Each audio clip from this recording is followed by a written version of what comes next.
Hi guys, I will read fish stories. It was the first day of second grade, and Scott was excited to see his friend after a long summer. The teacher asked all the students to tell a story about their summer vacation. Cindy told the class how they explored castle in Europe.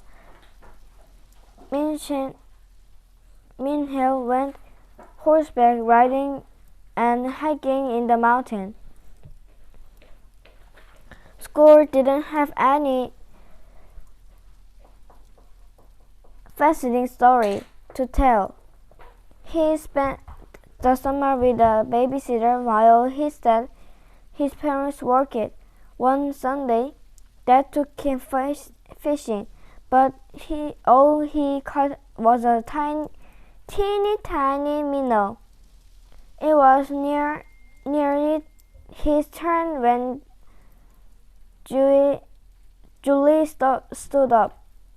He standing in a cabin on a lake.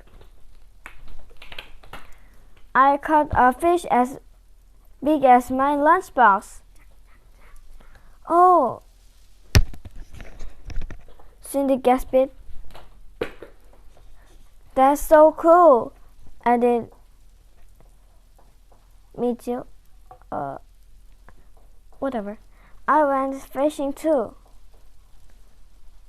Score said quickly, but my fish was gigantic. It was as big as my lunchbox.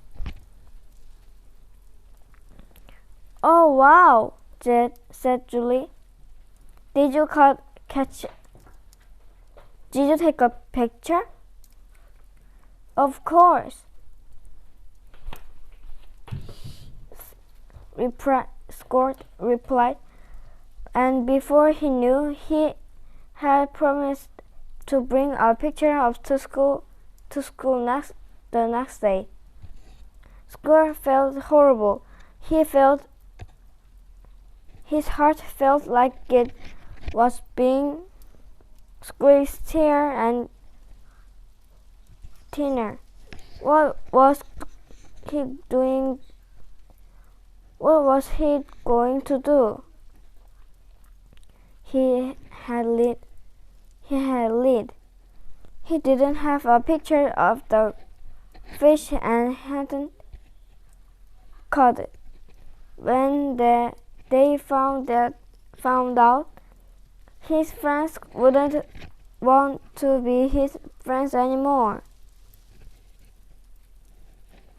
They would laugh at him. They would shun him. At recess, Cindy opted to push him on the swing. Scott shook his hand and sat by himself. At lunch, Mitchell asked Scott to sit with him. Scott was afraid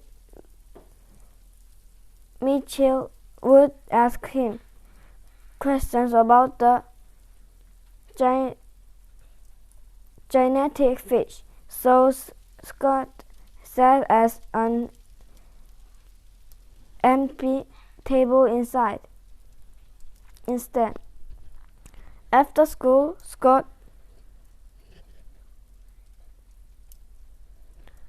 Scott's friend walked up to him. Are you okay? Julie asked. You've been acting weird all day,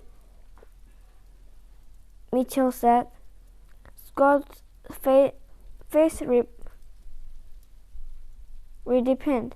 He felt embarrassed and scared, but he also had hate feeling at hand, and neighbors about around his friends. I lied, he blurted.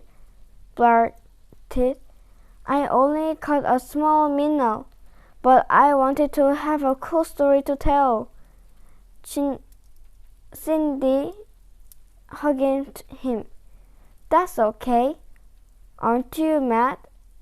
You aren't mad? Scott asked.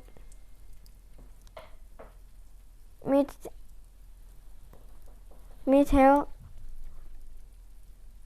patted his Sure. Friends forgive each other. You told us the truth, Jill said.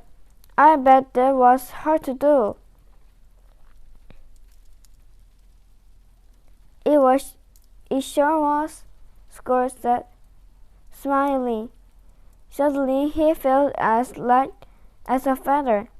I think the Scott day of second grade is going to be a much better day. This is the end of the story, so goodbye.